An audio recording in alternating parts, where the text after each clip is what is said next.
we did our REP project on an off-highway vehicle engine. I'm Caitlin Sislow. My major is mechanical engineering. My minor is material science engineering. And I have a link for my LinkedIn right here. The second group member is Audrey Larson. Her major is material science engineering and civil engineering. And her minors are environmental engineering and entrepreneurship. And here is also her LinkedIn. Our third group member is Angel Velasquez. His major is computer science and engineering, and his minor is informational assurance and information technology. And here's his LinkedIn. Alright, so I'm just going to briefly give some information about our engine to start off with. Our engine volume is 79 cc, which refers to the volume of the cylinders. Our engine goes 3,600 RPM, which is revolutions per minute, which is the amount of turns of the crankshaft per minute. And then we have a 3 horsepower engine, which basically means that the horsepower is a measure of how much power it puts out. And then it's a horizontal engine, it has a recoil starter, and it's a reciprocating engine, which are 3 terms we'll be talking about during the presentation and explaining a little bit more about it. So here's a little history about the internal combustion engine. So the first internal combustion engine was made in America by John Barber, and it ran on gas. The second combustion engine and the first one to actually get patented, it's actually made in France by 2 brothers, the Nicepet brothers. And the Nicepet brothers actually had their patent granted by Napoleon Bonaparte himself, and their engine first powered a boat. Okay, so we have a video of us starting to take apart the recoil starter.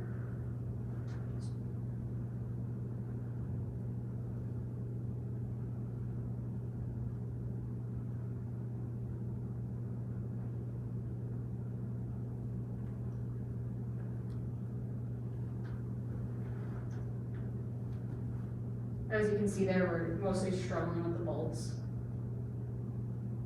And it was pretty much one piece, which was pretty cool. Okay, so here's a diagram of a recoil starter. This is a little different from ours. It was just the best one I can find. And so up top, you see you have the starter housing. This is just the major plastic piece that covers it. And the rest of the parts underneath that is just the pulley system, which uses to retract the rope after you pull it. Okay, so what is a recoil starter? It starts the combustion in the engine by starting the internal operating of the systems. This means it draws fuel into the combustion chamber and also creates the first spark. So as you can see right here, there's a starter rope, which is the thing you pull to start it. And this entire section right here is the pulley system.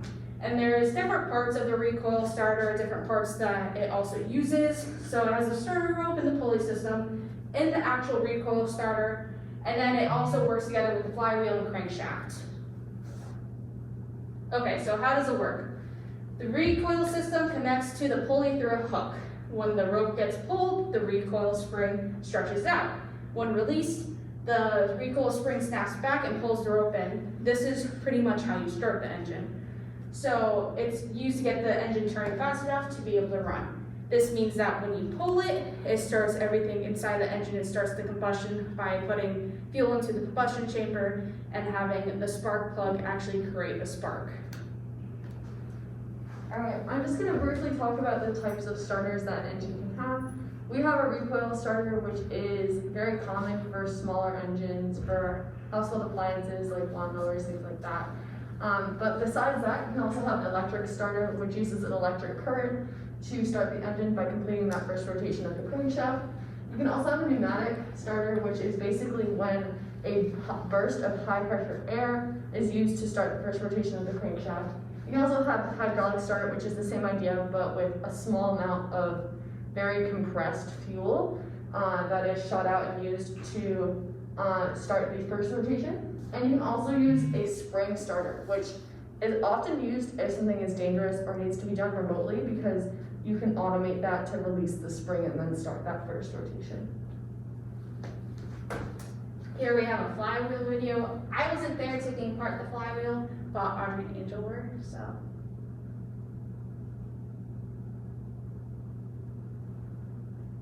So as I know, this is a really hard process.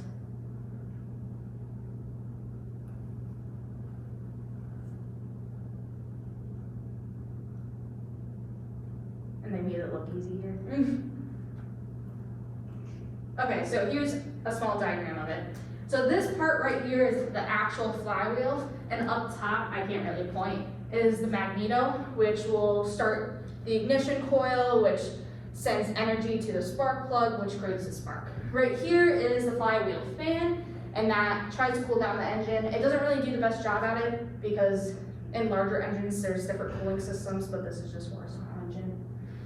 And up there, you can see a part of the recoil, or the ignition coil, so. Okay, so what is the flywheel? It maintains momentum for the crankshaft to keep it turning during engine power strokes. This means that as the engine is going through the piston cycle, it's also being controlled by the crankshaft, and the crankshaft also controls the flywheel. This means that, say if there is a little bit of delay in the combustion cycle, the flywheel will keep the momentum turning. So it'll keep everything turning at the same pace to keep the right rhythm of everything. And right here, you can see the different parts of a flywheel. Like I said, right here is the flywheel. Right there is the magnet, also known as the magneto. There's the flywheel fan, and there's a flywheel key. Okay, so how does it work? The flywheel develops and maintains a constant angular velocity for the crankshaft. It stores momentum from combustion to maintain speed of the crankshaft during power strokes, and stores energy when torque is applied by the energy source. Then it uses the torque when it is no longer applied. This is pretty much saying that it just keeps the momentum going. It keeps everything in sync, because if nothing's in sync in an engine, it won't work.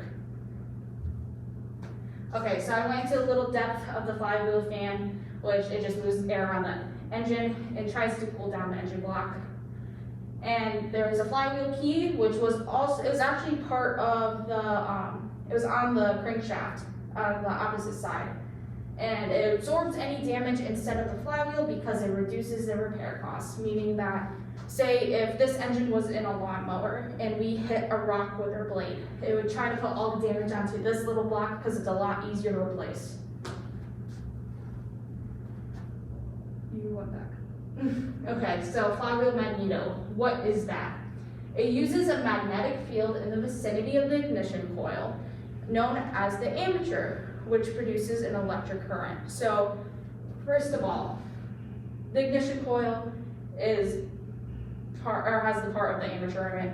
So pretty much the first part means that as it's spinning, the armature, aka the ignition coil, will be meeting these magnetic ends.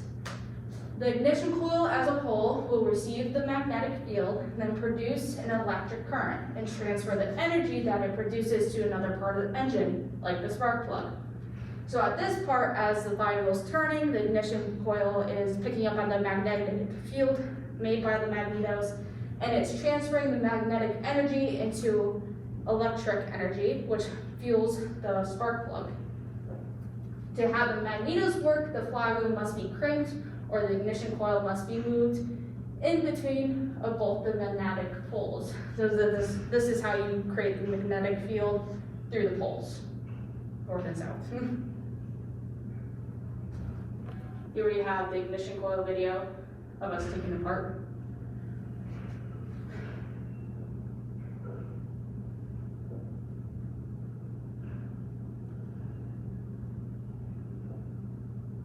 So you can see right there, this is the ignition coil, and what it was on was the flywheel. You can kind of actually see it near one of the magnets, but taking it off was a pain because the entire engine block was around it.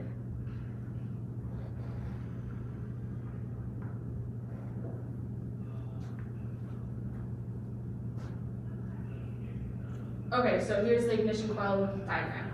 So this is the flywheel magnet, or flywheel, and these are the magnets that they were talking about, north and south. And right here, the little yellow bars are the armatures, which are actually pretty much reading the poles as they go by. Okay, so what does it do? It's responsible for the transferring the voltage from the magneto, which creates the magnetic field on the flywheel, and transfers the energy to the spark plug to create a spark. These right here are the ammeters, and that's pretty much what reads the magnetic field and makes sure that the spark is also being created at the right time that combustion is needed. Okay, so how does it work? When it isn't starting up properly, there's a high chance that something's wrong with the starter coil, meaning that it's not producing enough heat for the spark plug when the answer or when the energy is transferred, or there's something just not working in general. So the magnetos on the flywheel fly past the pole pieces to make the flux change that energizes the coil while the points are still closed. When the peak of that flux, the points open, causing the flux to collapse rapidly. So pretty much the points of the ammeters open and close rapidly to actually read the magnetic field, which then transfers the energy into electric energy, which fuels the spark plug. Collapsing flux indicates high voltage in the secondary, which turns into a discharge path of the spark plug, which will then in seconds create a spark. That is what I just explained about the armatures opening and closing rapidly through flux and creating a voltage. Okay, so here's a spark plug diagram, and if you skip to the next slide, I go through it more. Maybe the next slide. Well, I'll talk about it first. It creates a very small spark in the engine when the air-fuel mixture is already compressed by the pistons, therefore igniting the combustion. It works with the ignition coil system to know the timing for the spark to send off. Okay, here's my diagram. So on the top right here, you see the R. That's the resistor. Some spark plugs produce a small amount of radio frequency called RFI, which actually can cause static on a radio if it's picked up on. The shell design is pretty much this entire part. It refers to the thread and overall shape of the spark plug, because there's going to be all different types of spark plugs for every different thing. The gap dimension, it is the number of the heat range. This signifies the duration between sparks and time. So this means that with the different gap dimension, you're going to have a different spark flying off at a different time. So you need the right gap dimension depending on what engine you are using. So heat range / application. The number on the diagram is heat range the spark plug can endure. The higher the number, the hotter it can be. So if you have if you have a car engine, you're not going to be using a moped engine spark plug in it because it's not going to be able to withstand the heat that it needs. And so the fire end design, this refers to the material used in the inner electrode and ground dimensions. So this means that every spark plug has a different material that it needs to be able to endure the process it actually needs to go through. Here's the crankshaft video.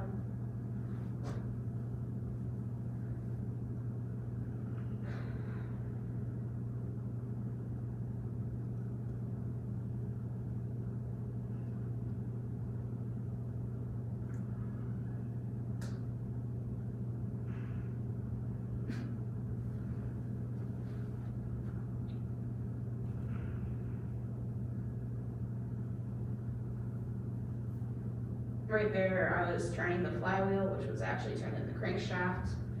And later on, I'll talk about other things that are moving in that process too. Okay, so crankshaft diagram. Right here is the crankshaft. As you can see, it is around the connecting rod for the piston. This means that the crankshaft mostly moves the pistons. It also moves the flywheel, also moves the camshaft. This is actually a machinist blueprint for a crankshaft. So all these things are different dimensions. There's no tolerances specified directly on this print unless it has a plus or minus. So right here, if you see DIA, that means the diameter of the thing that needs to be turned. Right here is a thread. There's internal diameters. You can see up here it's offset, so they have to do something different there. There's lengths, there's everything you could imagine. So what does it do? the crankshaft converts the linear motion into rotational motion. This helps time all the components together so everything can work well in unison, such as the flywheel, the camshaft, the rocker arms, the spark plug. It's made to withstand impact without breaking or bending. So, camshaft, what does it do? The camshaft you'll see is right over here.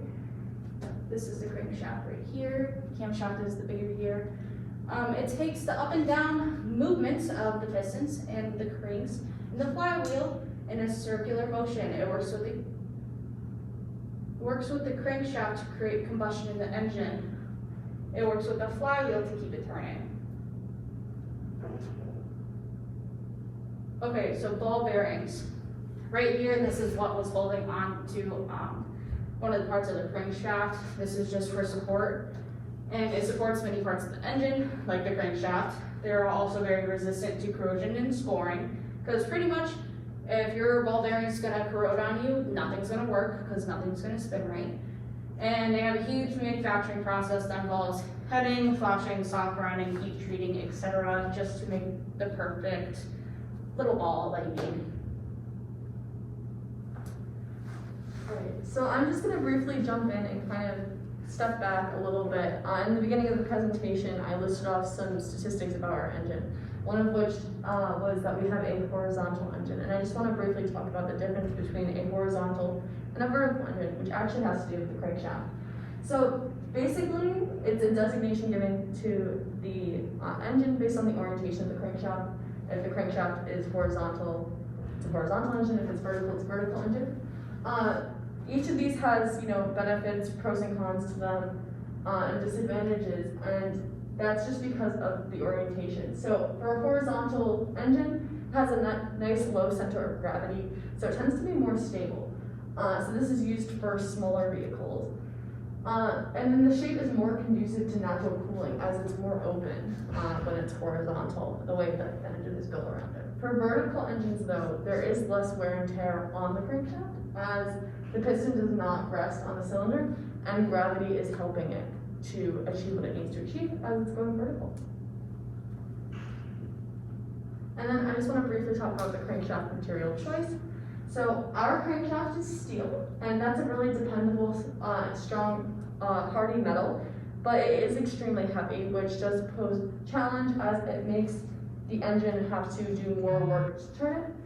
Other common materials for a crankshaft include iron, which also has a very high tensile strength, so it's really good under pressure also.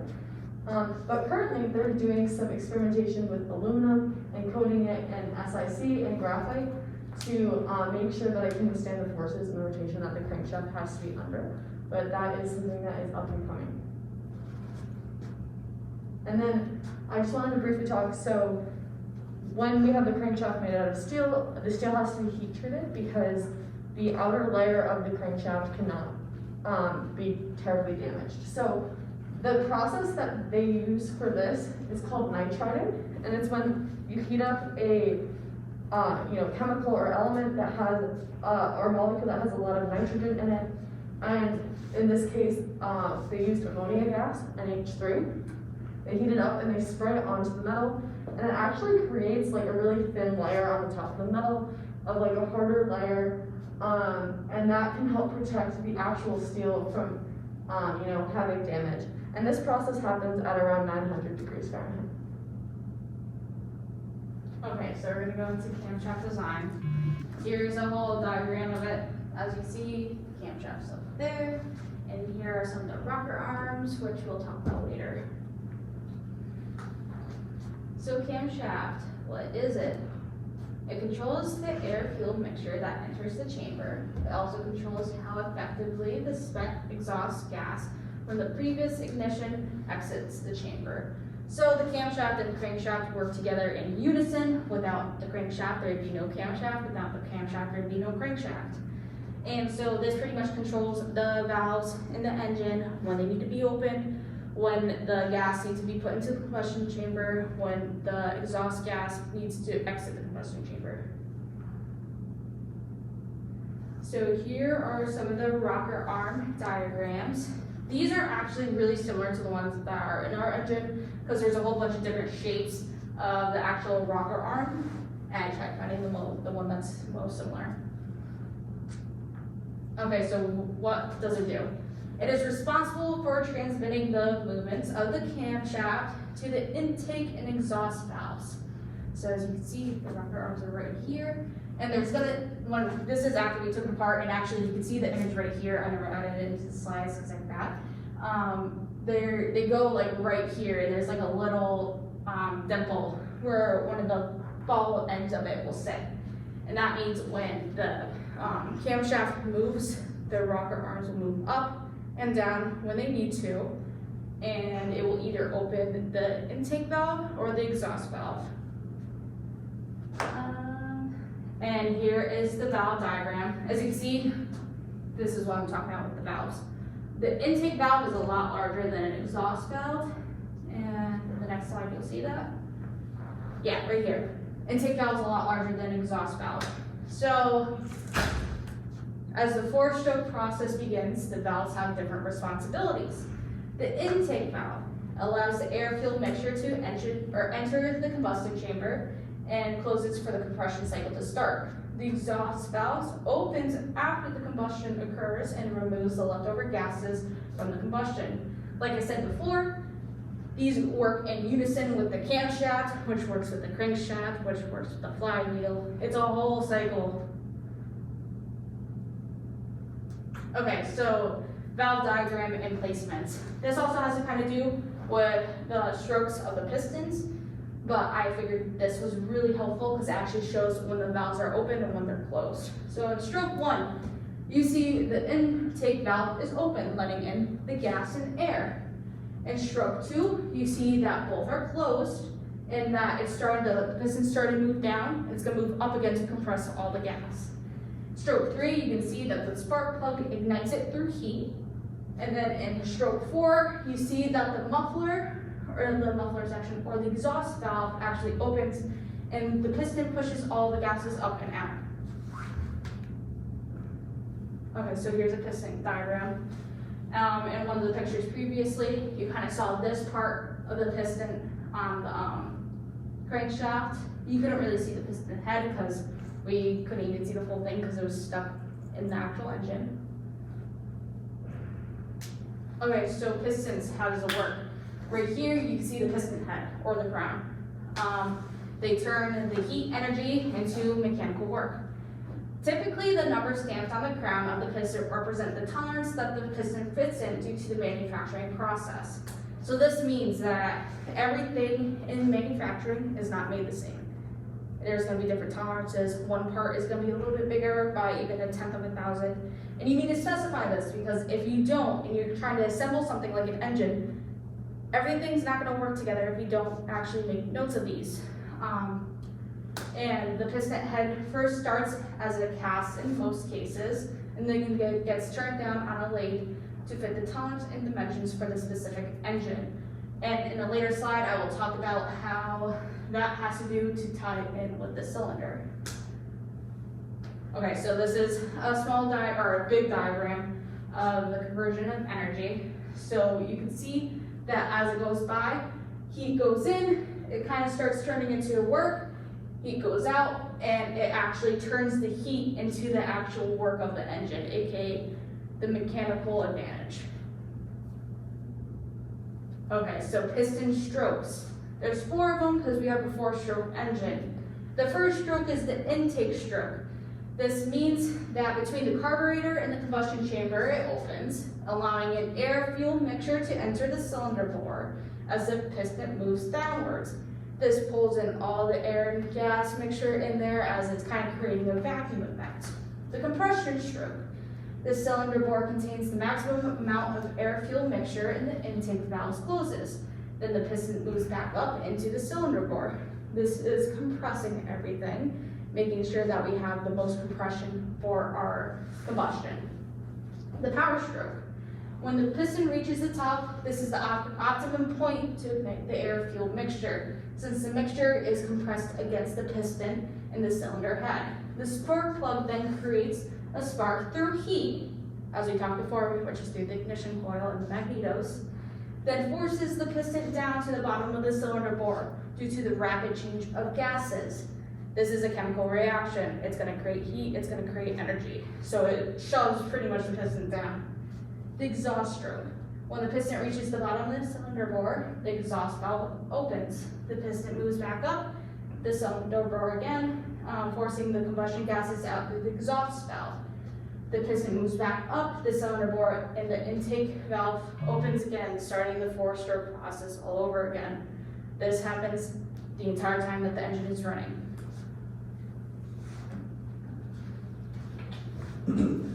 Alright, so I'm the other group member, and now I'm gonna kind of get into like the math behind what we're just talking about with the piston. So essentially there's like an equation that can be used to determine like what position it's going to be in. So as you see, like our engine combustion, so the combustion is like causing movement to happen, and the opening and closing of the exhaust valves determines the various positions within the piston. So as we just talked about, each position that we talked about in the four-stroke process serves its own specific purpose, as Caitlin just mentioned, with the intake and the various different positions. And like this is the equation to determine it. So X is the position, and the R is like the radius of the crank, as we just saw with the crankshaft. And then A is the highest position in the whole process, and then L, right up there, is the rod length of the distance, and like this entire equation is used to just measure the entire position. Okay, so Audrey actually found this GIF online, which is really helpful.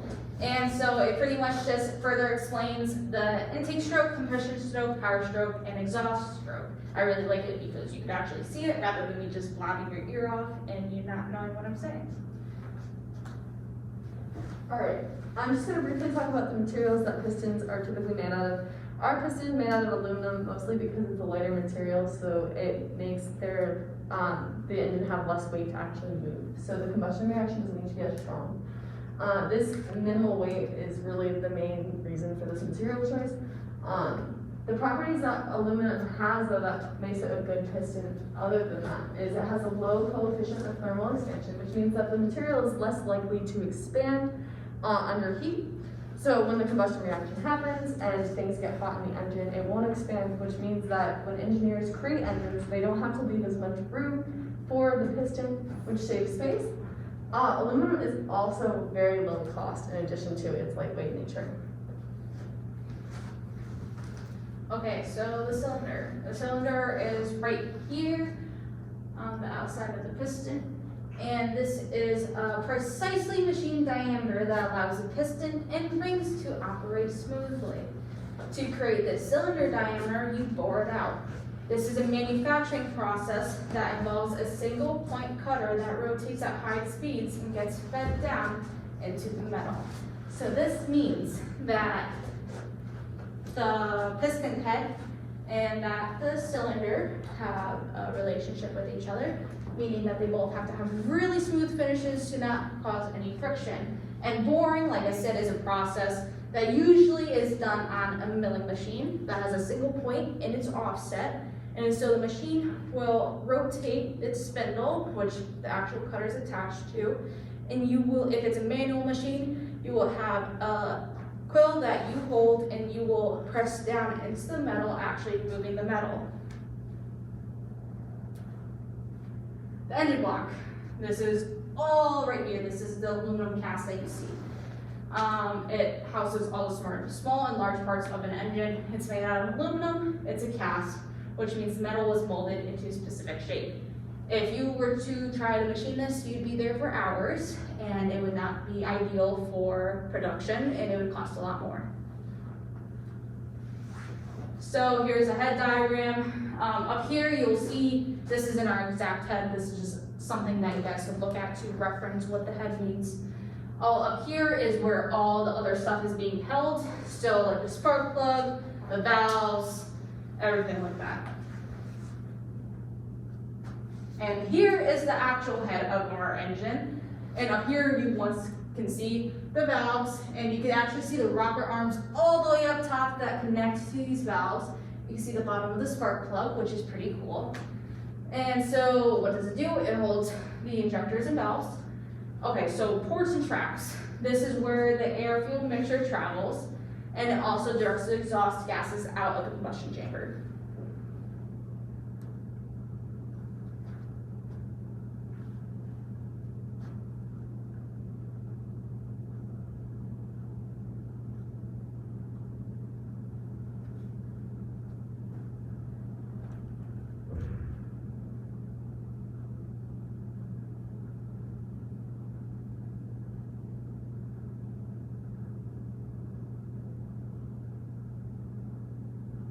Here we have another video.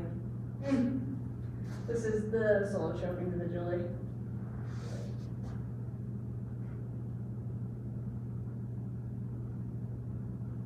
Okay, so this is the choke valve right here. The choke controls the airflow into where the fuel and air is mixed. It is therefore responsible for maintaining the fuel to air ratio. By closing the airflow, it also creates low pressure system, making it easier and faster for fuel to flow into the carburetor. So pretty much this right here controls the air that can enter into the valve, meaning that if you open it more, there's gonna be more air than fuel in your ratio. If you close it more, there's gonna be less air and fuel. And depending on what you want, you're gonna either wanna open it more or close it more. All right, so there is some chemistry behind this fuel to air ratio. But I just want to talk about briefly. So there is considered a perfect stoichiometric coefficient for clean combustion, and this is when it allows all of the oxygen to be used and all of the gas to be used, so that the corresponding amounts don't have anything left over. This perfect ideal ratio is 14.7 grams of air to 1 gram of fuel, and is usually just called the 15:1 ratio. So as Caitlin was saying, though, sometimes this ratio is adjusted. And it can either be lean or rich. And lean fuel has a lower fuel to air ratio, and rich fuel has a higher fuel to air ratio. This equation here is just the basic combustion equation for what's going on in the engine. And the reason why in this beginning the number of carbon and hydrogen molecule atoms are variables is because there are different types of fuels that you can use. So that represents the fact that based on the type of fuel you're using and the purity of the fuel you're using, you might have to adjust that because those numbers could be different. So let's just briefly talk about lean versus rich fuel, some of the benefits, etc. Lean fuel can cause damage to the engine, and this can be caused because there's an air leak or they're not injecting enough fuel into the engine, therefore making the ratio smaller. For rich fuel, it reduces engine efficiency, it makes worse fuel economy, and it can make really bad smelling exhaust. And this can be caused by a dirty air filter or bad cooling and oxygenation system, as there's less air getting into the circuit. Let's just briefly talk about combustion reactions. Combustion reaction is basically when fuel reacts with oxygen and it creates thermal energy. There are two types of combustion reactions. There are incomplete and complete combustion reactions. An incomplete combustion reaction occurs when there's not enough air. And when there's not enough air, not all of the fuel can be paired to make the carbon dioxide and water, that is the byproduct of the equation. So sometimes when you have an incomplete reaction, you have carbon monoxide come out because the oxygen has to be in smaller amounts to pair with the carbon to get rid of that. Complete combustion reactions occur when there is enough air. And in these perfect reactions, there's just carbon dioxide and water vapor coming out. There is no carbon monoxide or incomplete combustion byproducts. I also want to just briefly talk about the certain flow coefficient. And this is a representation of the efficiency of a fluid and how it is allowed to flow. So this basically, in our case with an engine, references the the flowing of the fuel into the combustion reaction. And this can be measured to evaluate not only the efficiency of the valves, but the efficiency of the combustion, as the fluid intake of the engine is dependent on whether it's going to be lean or rich. This information can also be helpful to determine changes or improvements or even repairs that might be necessary to make to an engine, as you can look at how the fuel is entering the engine and if that's happening at the right speed. Alright. Here we have a video of the throttle. The small one is the choke, the large one that we're turning is the throttle. So, Angel's gonna talk about what the throttle is.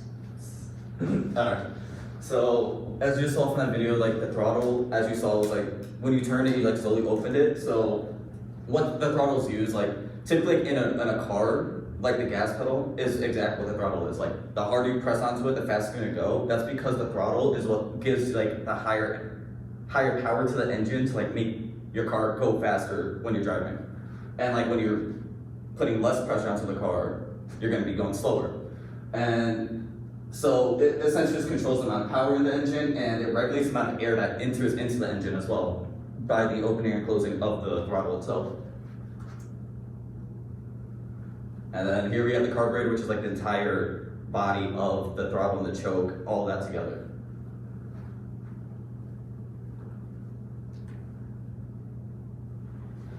And that little plastic piece is going to be like important later that we're going to talk about regarding the carburetor.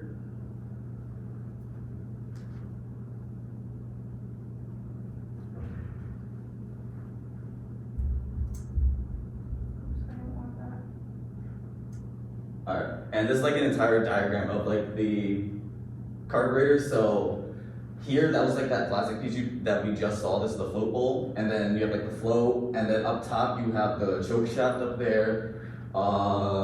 You have the throttle shaft right over there, and like these like all different like the connecting tools and bits to it. And then now to talk about the carburetor and what it is. So it essentially is what makes sure that this perfect stoichiometric ratio that we just talked about exists. It controls how much air and fuel is getting mixed together into the engine, and it gets sent down into the cylinders afterwards.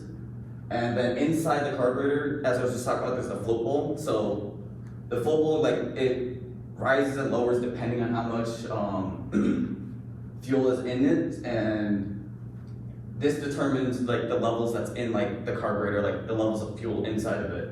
And it allows more or less fuel to enter inside depending on what level it's currently rising at.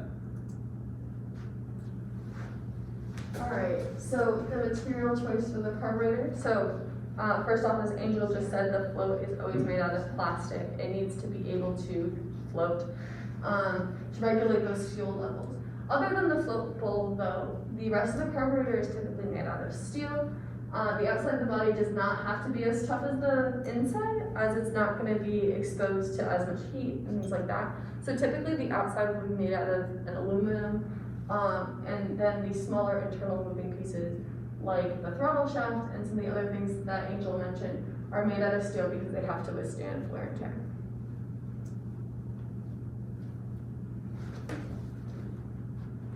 Oh, this is me. Okay. So we just also want to make it clear that the cylinder has two outputs, and this is going to be really important when I continue to talk later on in the slideshow. There is both exhaust and energy that is coming out. The exhaust is the byproduct of that combustion reaction I was talking about, the carbon dioxide, the water vapor. And the energy is what is captured from that reaction and then is turned into mechanical kinetic energy, which can be used to power a lawnmower, leaf blower, a car, whatever it's attached to. So briefly, I just want to talk about how to measure energy output, and there's a very simple equation for doing this. Just measuring power in general is usually torque times angular velocity, and in this case, angular velocity can be measured in relation to the rotations of the crankshaft per minute times 2 pi. And using this information, then you can know how much power your engine is outputting. Okay, so the exhaust from our engine is a mix of water vapor, carbon dioxide, and then oxygen and nitrogen, which also happen to get pulled into the system through the air filter and don't necessarily get used in the combustion reaction and just come out the other side. Exhaust also can contain carbon monoxide, which I talked about earlier, which can be a byproduct of incomplete combustion when there's not enough oxygen to react. And then there's also mercury, formaldehyde, and ozone, which happen in small amounts when there's impurities in the fuel. And these are the things that are really terrible for the environment. First off, I want to make this very clear. The air filter that I'm talking about right now is for the intake of the air into the engine, not for filtering out the exhaust. So when the engine is pulling in air to do the combustion reaction, it has to be very clean. There can't be bugs, there can't be dust. That will cause damage to the engine. So right now, in this picture, you can see our air filter, which is on the side of the intake valve, and that's where the air is pulled in, and it runs through this foam filter. So our filter is made out of foam, and they can also be made out of other materials though, so paper, cotton, polyester, a bunch of stuff. But why foam? Why would we use foam? The reason why foam is really nice is because they have different sized pores, so they can be used to filter different sized particles as the air flows through the filter. Also, foam filters are less likely to clog, and you can kind of see in the representation of this picture, the pores of the foam filter are more spread out, so they can hold more dirt and dust before it gets clogged and it won't be useful anymore. Foam filters also just happen to last longer than paper and cloth ones, mostly because of this phenomena. And foam filters also have greater surface area because they do have so many pores. This is just our muffler video of us taking apart the muffler.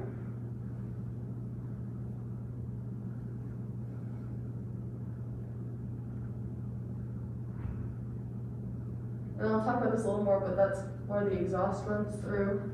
So this is on the other side of that, of the other valve. So.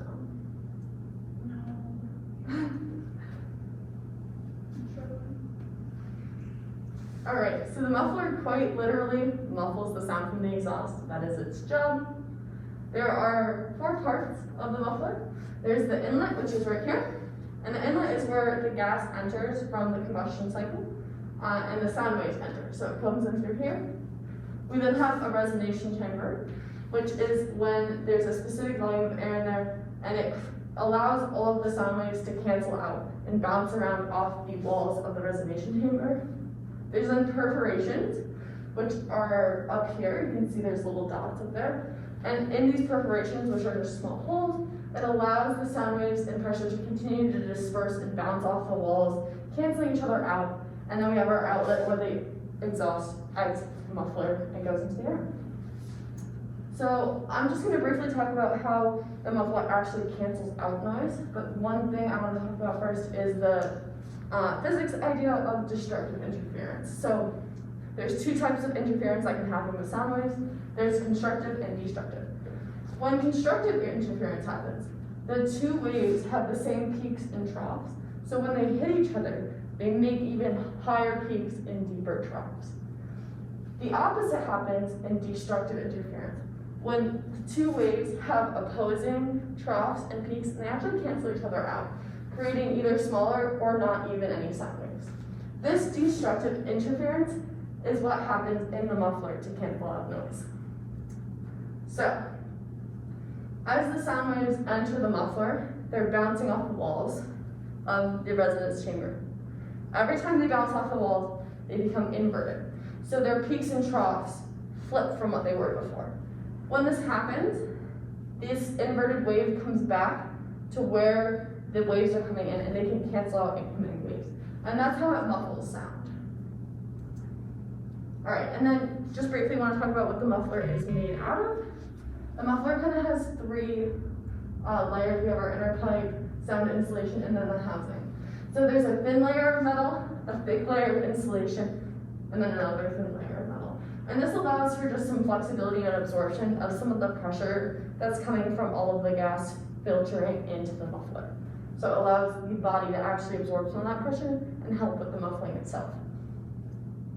As far as EPA standards for exhaust, there are a lot of standards about cars and automobiles, a lot of laws pertaining to that, but not so much for smaller engines. So OHV engines account for around 10% of our engine pollutants, but they are only looked at on the manufacturing side. So you know how you bring your car for emissions? You don't bring your lawnmower for emissions. So the only time that it's looked at to pass EPA standards is on the side of getting manufactured. So throughout its lifetime, it can be, it can have wear and tear, it can break. And that's how we get a lot more raw exhaust from these engines in comparison to car engines. And in order to improve this practice, we would have to change the laws. In Connecticut, it is required for you to register your ATV, which is a type of OHV engine, but a similar process would have to happen with lawnmowers and things like that to be able to regulate the exhaust coming out of this. Alright, so previously you mentioned power, and now I'm going to talk about work, which is what is used to help measure power. And so work is like a part of thermodynamics, and you measure power by multiplying work times the cycles per second. And so the network gives like the engine what it needs to be powered. So this is like determined in the equation. Alright. And this is the equation about work. So obviously W equals work, and then CV is specific heat constant volume. Constant volume, and T is the temperature, which is constantly going to be changing. And so, to go into more depth about this equation, it's referred to as the ideal Otto cycle, which I'll get into more detail about what ideal means. And it's needed for a four-stroke combustion engine to measure work. And as I mentioned before, work is part of thermodynamics because it's a thermodynamic cycle, and that's where the ideal Otto cycle comes from. And because ideal's in the name, it means that it's efficient because there's no losses in the engine. And now to talk about engine efficiency, which I was just touching upon. This image is actually really good. So in our engines, we're only using about 30% of its power, and that's because a lot of the efficiency is being lost as exhaust heat, coolant heat, and then we have other losses that occur. And so engine efficiency is really just the relationship of the total energy contained in the fuel and how much energy is getting used to perform work. And the expansion ratio is what determines how efficient an engine truly is. So for example, in premium gas, we have a 10-to-1 ratio, whereas in regular gas that we have, it's a 9-to-1. Meaning regular gas is less efficient than the premium gas because the premium gas has a higher ratio.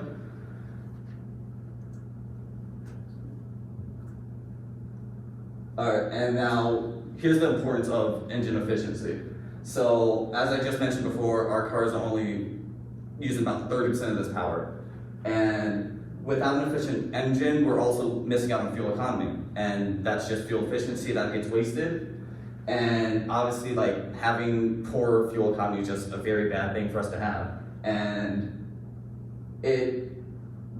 the work that we just measured is also wasted due to the inefficient engine, and the energy gets released as heat. As I was just mentioning before with that previous diagram where only 30% is actually used and 50% is heat, that's because that's what happens when the engine is inefficient, because it ends up being released as heat rather than being used to power the engine. And then now this is a pretty important factor in measuring engine efficiency, which is rolling resistance. And it is like vehicle drags, when you're going up a hill, the resistance behind going up that hill. And you need extra energy to go up said hill. So obviously factors that could affect this is the temperature of your tire inflation pressure, the load, the speed that you're going at, the tire material and design, and the tire slip. And this equation is kind of used is used to measure rolling resistance. It's kind of difficult to measure because there's so many different factors. Like this is like just one equation that could be used to measure rolling resistance.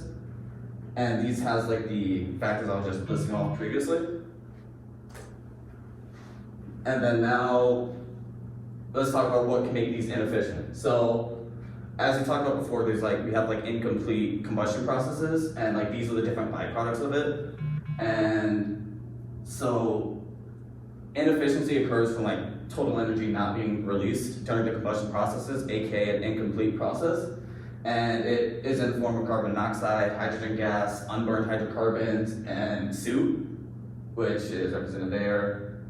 Everything else we got.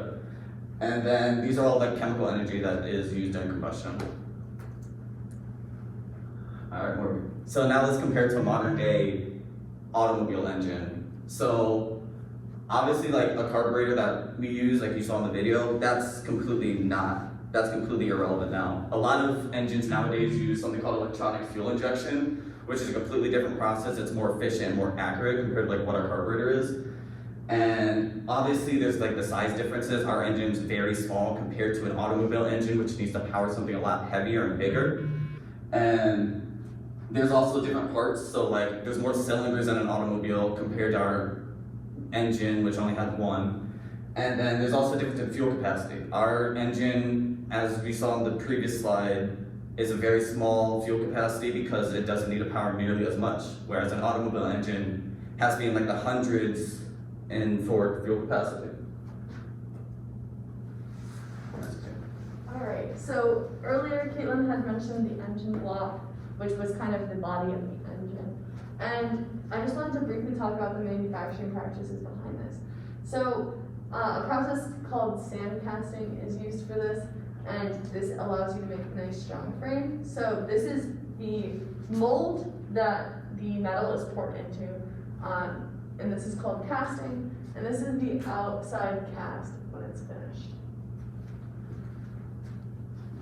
Alright, now to talk about like one of the interesting tools that we actually use. As you saw in like the flywheel video, we had like something strapped to it, and what that is called a strap wrench, and what it does is it stops it from turning, because like the flywheel can rotate. So what it does, it holds it in place so that we can unscrew the center bolt. And like without it, it would just continuously spin and we wouldn't be able to unscrew it. And as we mentioned before, the fan is made of plastic. So because of that, we can't really jam anything into it to prevent rotation. Otherwise we'll end up breaking the plastic, which is very bad. And now these are just like things that our engine could theoretically power. So this is taken straight from the website, so it can power blowers, vacuums, water pumps, and generators. So like, it's a very small engine, so I can only power these smaller things. And then now this is like just what we learned. So as we mentioned before, everything has like a process, like everything works together in our engine. For example, with the carburetor, you have the throttle and the choke working together to determine the fuel to air ratio, to determine that perfect stoichiometric ratio that we want. So overall, like the engine works together at all times and is important so that we have like these efficient engines rather than having inefficient engines. And then something else we learned about, which I'm about to talk about, is called actual mechanical advantage. So this is more physics. So in basic terms, it's the energy or the force that you're outputting versus the force you need to input. So if I'm trying to, with this picture, if we're trying to lift this load, we need to put a certain amount of force into it in order to actually lift it up. And that's the force you need to input is what the input force that you need to lift up. And an example of this is called a lever. This is like a perfect representation of it because it measures the greater output than input, and it's the biggest factor in unscrewing, or for us, this is the biggest factor in unscrewing our bolts because the manufactured bolts were very, very tightened. So it was very difficult without proper leverage, which we got from the lever. So essentially to get greater leverage, you needed a longer lever arm, which is shown in here with this picture. Obviously it's not fully detailed because of how long it was. And the long lever arm provided us a better force that we could use because it gave us better leverage. Alright, and now time to talk about our biggest struggles. It was essentially it was the flywheel. The flywheel gave us the biggest issue because we didn't at first know how to use the strap wrench, and us not being able to know how to use it, the flywheel just kept rotating every time we tried to unscrew the bolt. And then something else I talked about was the over-tightened bolts on the actual engine itself. That required us to make use of actual mechanical advantage by using leverage to get them unscrewed. And now this is like what we would change about our engine. Obviously I mentioned before, the flywheel fan is made of plastic, so that could be very easily damaged. So that would be one thing that could be changed in the engine because of how brittle it is and how easy it could be to take, to break. And something else is like the actual like manufacturer's tightening of the bolts. Because of how over tightened it was it wasn't very user friendly to actually take apart if you needed to replace a part of the engine because it was we couldn't unscrew it. Also, I would change something about it, which isn't in the slide at all. When they were actually manufacturing the engine in total, they did not remove all the metal chips in it, which also made the bolts really hard to remove because they would literally tap it and then shove a bolt into it, causing the threads to get jammed, and as we were removing the bolts to damage the threads. So that wasn't really cool of them either. Alright, I want to just briefly talk about the future of our device. And as a group, we've kind of had a discussion about this. We eventually hope that this device will one day be obsolete. And that is slowly becoming our reality as hybrid and electric vehicles and engines are, getting introduced into our lives. And studies show that these hybrid cars and electric car models are on the rise. This is from NPR. This is a projected map of how many models we're going to see, and they project that they will be tripling by 2025. The issue though with this is that as we to make this switch, car chargers and the infrastructure to charge electric vehicles does not really exist in the capacity that we need it yet. So this is something that we're going to have to work on in order to make this switch. But the bottom line is that we can all agree that this switch will happen. It's just when it will happen in the future. And the thing that I would like to add on to about this is, yes, electric motors in vehicles will be a lot more useful and clean in the future, but they still aren't the cleanest. So in the future, we're gonna have to improve even more. And we don't really have an energy source that is as clean or anything. The only thing that would be somewhat similar would be literally nuclear energy, but then we couldn't get rid of it and we would have pools and pools of the substance we can't get rid of. So, the idea of how we would theoretically improve our engine is we would make it hybrid if we were to use it to power something. So hybrid vehicles pair an electric motor with, a gas motor, and they can be used together.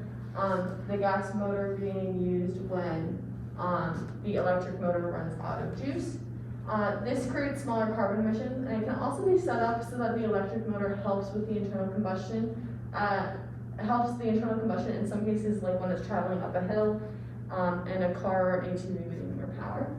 And it's also cheaper because when a car stops, it actually charges the electric motor. So you're kind of getting free fuel out of this. So if we were to improve our engine and actually use it in a device, we would want to pair it with an electric motor. Alright, now to get about like advertising our engine, like what the manufacturer's ideology was behind it. So what they advertised was like basically making this like an upgrade over like a previous engine you already own. So like their advertising like ideology was to advertise to people who already knew about engines, because if you're gonna be replacing an engine, you likely already have previous knowledge of them. So like what they wanted to do is they wanted to advertise like a better engine than like what you currently have. So like they were using specific materials to like as an upgrade over like your previous engine, and they wanted high quality materials and like better durability. So this could be good or bad in terms of like how they advertised it, because they're advertising to a very specific audience, because they're only focused on people who already have a general knowledge of engines, whereas the general person is gonna see that and not know what it means. And they also won't know how to actually put it in, replace their previous engine with this new engine. And what would we do differently? So, what would we do differently in general terms of like our project itself? So, as we talked about, our biggest struggle was the flywheel. This is mostly in fact of we didn't really watch nearly as many videos as we could have to actually figure out how to use the strap wrench to actually take it apart. And then this like wasted a lot of time. Like we literally had like days would go into the lab and just waste time because we didn't know what we were doing. And then something that I talked about before was leverage. Like if we knew more about leverage prior, we wouldn't have struggled nearly as much with like the over tightened bolts on the engine itself. And then this is just the final time lapse and the full take apart.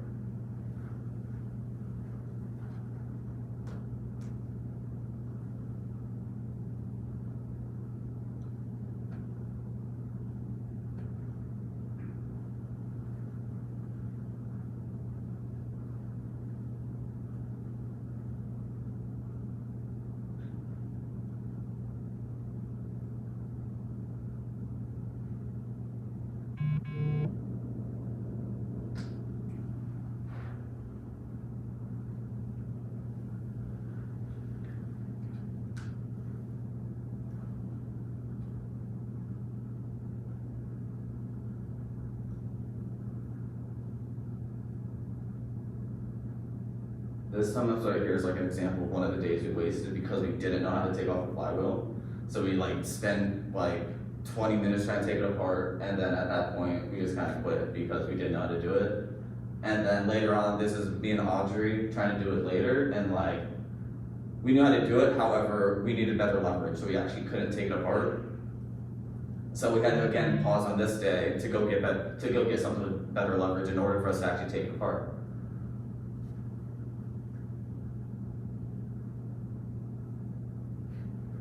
And that's us watching the video on how to figure it out, just realized that we didn't have enough leverage. Finally got it. Um, This is us post flywheel struggle. Yeah, that didn't make it part of the time lapse just because that was like an outside thing. We had to find something with better leverage, a longer wrench arm.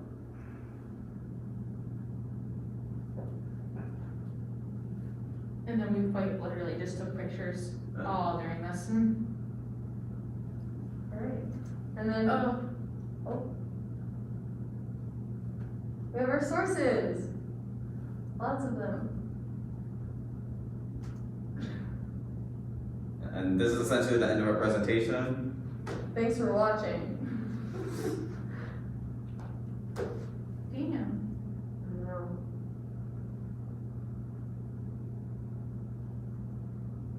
Alright, thanks for watching.